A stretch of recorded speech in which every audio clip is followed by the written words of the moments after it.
When we're young, we have an amazing, positive outlook about how great life is going to be, but somewhere along the line, we forget to dream and end up settling. Join Up Dots features amazing people who refuse to give up and chose to go after their dreams. This is your blueprint for greatness. So here's your host, live from the back of his garden in the UK, David Ralph. Good morning, friends. Good morning, and welcome to another episode of Join Up Dots. It's another episode of Join Up Dots. It's funny. I was looking at when I started Join Up Dots. The competition wasn't as furious, and so you could launch a podcast and you could get a big audience pretty quickly.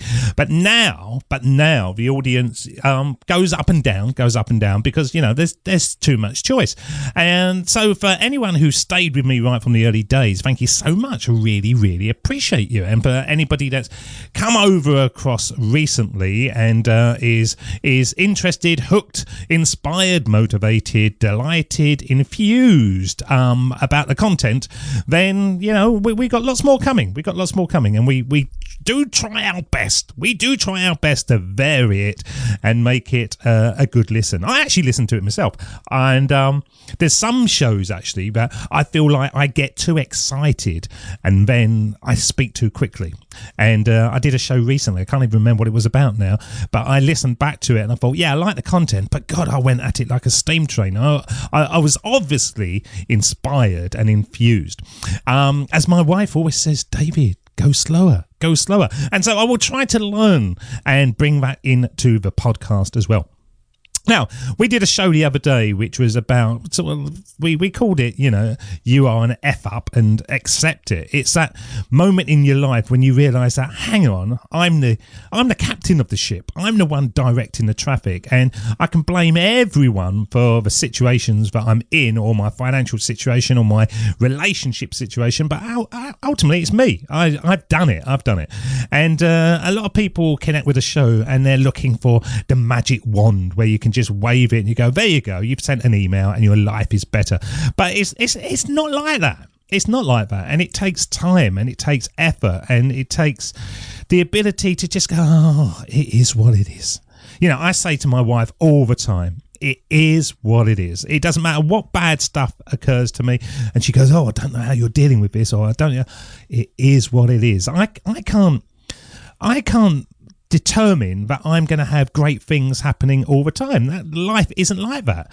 And certainly sometimes you put all your effort into things and things don't bring results, or my parents are ill at the moment, so that's a bit of a, and they just swore then, that's not a good thing, but that's life. We all get older, we all get ailments, we all experience it, and by the end of the day, when I'm laying on my deathbed just about to say my last profound speech, and there's a brilliant book out there where all these people apparently had planned to say something really inspiring. When you see it in films and they say, I've got a couple of minutes left and I just want to tell you this profound thing, and they get it out and everybody's hung over their body listening as the whispery breath says there's something profound. The majority of people's last words are, where's the toilet, or can I have a biscuit, or the sun's on me face, or I'm in pain, or I've just pooed myself, all that kind of stuff. You don't get that inspiring content that you do in films.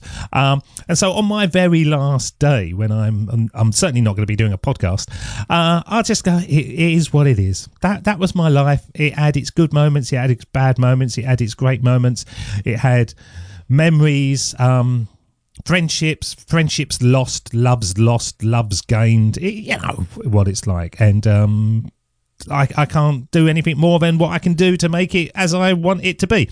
And that kind of touched a nerve with a few listeners who dropped me lines, and some of them have really gone wow and gone crazy on it, which is brilliant. Other people, it's inspired them to ask questions. And so for anybody out there that really wants to, just have a little bit of help and stuff, you can just send an email, joinupdots@gmail.com, and we answer them. And it's our delight to answer them, because it means that the content is starting to hit home after 8 years, after 10 years or whatever it is. Anyway, dear David, I listened to your show the other day and a light bulb went on in my head. Ding! I'm getting what I've allowed to happen to me. I'm in the job because I went for the job. I decide who I'm going to share my life and body with. It's all down to me. Scary times ahead, but thank you. I should have seen this myself, as it's bloody obvious. Yeah, it is. It is that moment when you they say you got two lives. You got one life when everything's dictated to you, and the life when you go, no, that's enough. I'm going to do this, right or wrong. I'm going to make the decisions. And it's the people that just float, that just kind of expect things to happen to them. They're the ones that you're sitting in a pub with and they go, oh yeah, you know, it's because of Jim who works in HR that I'm in this situation, and it's because of Sharon, and there's always somebody else that puts them in that situation. So yeah, you're right, it is scary times ahead, but it's scary times that are under your control, and if it's under your control, it shouldn't be that scary. You know, I always think that if I was in a car doing 140 miles an hour and I'm holding onto the steering wheel, it's not as bad as when somebody else is driving and you think, oh my god, we're hitting that curve. My son-in-law, my son-in-law and my daughter, they're quite wealthy, and he's just bought this electric Tesla, and we went round to his house the other day, and he's got this huge long driveway, and when you drive through 2 acres of land, and the doors, you press a button and the door is open, you know, it's a lovely property, and it goes down like this private track, and then it rolls around through the country, and then it goes straight onto a motorway, and so literally they sort of live off a motorway. So once he gets there, he's doing, well, he should be doing 70 miles an hour because that is the speed limit. And he said, oh, do you want to have a go, Elliot? I said, no, go on, you can drive, you know, it's your car and stuff. So he turns it on, doesn't make a noise. It's got a big computer screen on the dashboard, nothing else. And off he went. Well, by the time we were hitting the motorway, we were doing 120, and the car just got faster and faster and faster, to the point where I suddenly thought, oh my God, I don't like this, we're going to die. And it was scary times because I wasn't in control of it. It was all down to him. Fortunately, he slowed down and we went home, and it was all right. But yeah, if you're controlling it yourself, it's never as scary. So listener, thank you very much. You didn't put your name on there, and but yeah, it is bloody obvious. Time to take control. Second one. Hi David, great show as always. Today I went in and said to my boss, tell me what I need to do to get a promotion. She almost cried. You could see it in her face. I actually feel emotional about that. She then told me that she's been desperate for me to become proactive and make things happen. The next thing is to move out and get my own place. Now that's interesting, isn't it? You know, your boss is actually wanting more for you, but it took you going up there and saying, look, I want to move on. What's the steps? What do I need to do? To show me and I will do them.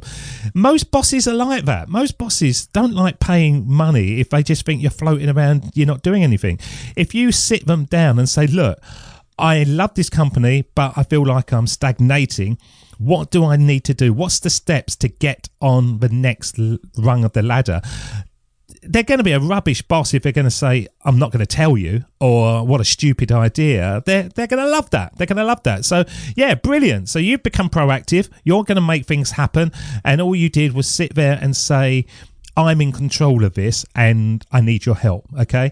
And the next thing is to move out and get my own place. You can do it. You can do it, and keep in touch because we would love to know what's happening. Okay, none of these have got names on. We're getting quite good at taking the names on, but names off. But I kind of like it when it is. Hi, David. I want to be better at being a better person. What can you suggest? Oh, wow, that's a deep one. I want to become better at being a better person. Well, I suppose the first thing I would say is you've got to define what that means, being a better person, because a better person for you may not be a better person for me. And that would come down to your core values, the things that are the most important things to you.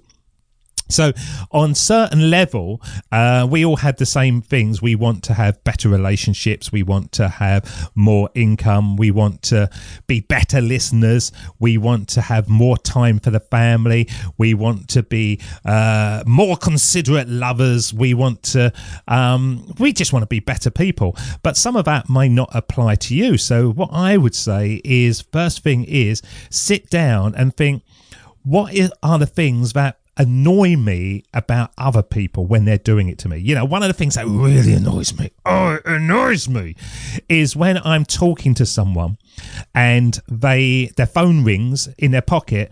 They could leave it. They don't actually have to pick it up and answer it straight away. They don't even have to look at it, but it buzzes in their pocket and they put their hand in and they pull it out and they look at it. I'm talking to them. I'm in their face. I'm directly focused on them and they're not. Some person that they don't even know has connected with them and they have to pull it out of their pocket. And then they will go, oh, do you mind if I take this? And I generally say, yeah, I do actually. And they go, oh, okay, I'll phone back in a moment. Yeah, too bloody right you should. I'm speaking to you. And it's not that important that somebody, unless somebody is drowning or somebody's being murdered, I would accept that. But they wouldn't then go, do you mind if I take this? They would go, oh, my daughter's being murdered. I need to take this call. And I go, fine, But that's one of the things that annoys me. So when I'm out and about, I really try to focus in on the person that I'm with, really listening to them and stuff. My kids say it's a bit weird, actually, because I tip my head. I didn't realise I was doing this. I tip my head like a dog. You know how it sort of shows that you're listening a bit more. And they kind of say, I'm over listening. But so that's one of the things that winds me up. So I would say, look at the things that annoy you about what other people are doing and think to yourself, why does that annoy me? What is that touching on that I don't like? And is there a way that I'm doing something similar to other people? I think that's how I would do it. First of all, I would start to look at the things that are annoying you and then think, am I actually doing the same things? And if I can replicate them easily, then just get rid of them. You don't want to replicate them, but what I was meaning to say, if you find out that you're replicating them easily, then just get rid of them. Otherwise, start working on them. That's what I should have said. Okay. Last one. David, if I wanted to earn more money, should I ask for a pay rise or simply get another job somewhere? I'm excited about the future as it's my future to make. Yeah, brilliant. I'd go for a pay rise, but I wouldn't just go in and say, I want a pay rise. I would go in and say, look, I need to earn more money, but I know you're only going to pay me if I provide more value to you. What do I need to do to provide more value? What can I do for you that makes you think that you're getting value out of me, and then pay? Okay.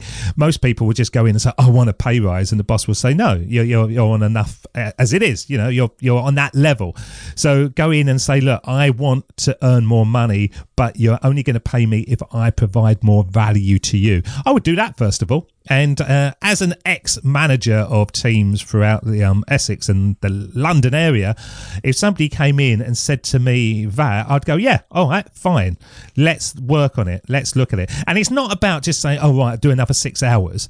It's not all that. It's about doing something that strategically moves the business on. If you can do something that you can bring more money in from the business, then there'd be idiots not to say, well, okay, you can have part of that, but you can't just go in and say, I want a pay rise. You've got to sort of plan it. And one of the best things is really plan it. Look at it and go, where is the business struggling? What do they need more of? How can I bring the results in? This is my plan. This is what I expect to do. And if I do that, can we have an agreement on a pay rise? Okay. And if they then screw you over afterwards, then it's not the right company, but you've already got the knowledge of what you've done and it works. So you've developed yourself. And so you could go off to another company and say, look, I did this in about 3 weeks or 4 weeks and stuff. I changed the percentage of customers being retained from this to that. I can do the same for you. And they will say, come and work for us. I will give you whatever you want. And then you've got the money anyway. And it's a key thing that it's all about developing your strengths and your talents, building up your skills more than what you've got now. If you just stay at the same level, if you're not every day trying to think of a new way to bring skills and knowledge into your life, then it's very difficult to move on, you know. But if you become more knowledgeable or better than anyone out there, then of course it's supply and demand. We see this with football players, we see it with sports stars. If they can lob a ball into the net from 70 yards, and most of us couldn't do it, and they can keep on doing it, then they're going to earn a lot more money. And so you've got to look at it and think to yourself, how do I become the best at doing that task so that I can then bring it to other people? And if you get really good at it, then you could look at it and say, well, can I do it as my own business? Can I get multiple clients coming in and then earn even more money? Again, it's a win-win. It's a win-win.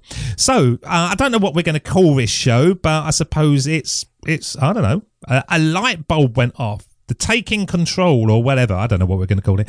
But I'm pleased to see the results of the last show. And even if it's just one person, like the person who said, you know, it's all bloody obvious. A light bulb went on in my head. I'm getting what I've allowed to happen to me.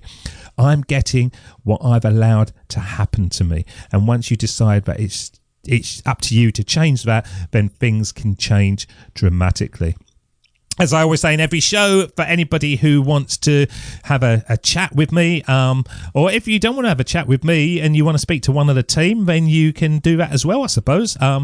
You can come through to joinupdots@gmail.com or just come over to the website and book a time, okay? We leave them very loose, and so it's not all about building businesses. It can be personal. So I suppose, you know, any of the connect with us formats would work. You send it through telling us what you want and we'll make it happen from this end. Okay, I can't say better than that, can I? I feel like I've just become a better person. I've learned. Until next time, you look after yourselves, you sexy beasts, and we'll be back with another episode of Join Up Dots. See you again. Cheers. Bye-bye. That's the end of Join Up Dots. You've heard the conversation. Now it's time for you to start taking massive action. Create your future, create your life. It's the only life you've got. We'll be back again real soon. Join Up Dots, Join Up Dots, Join Up Dots, Join Up Dots. Join up Dots.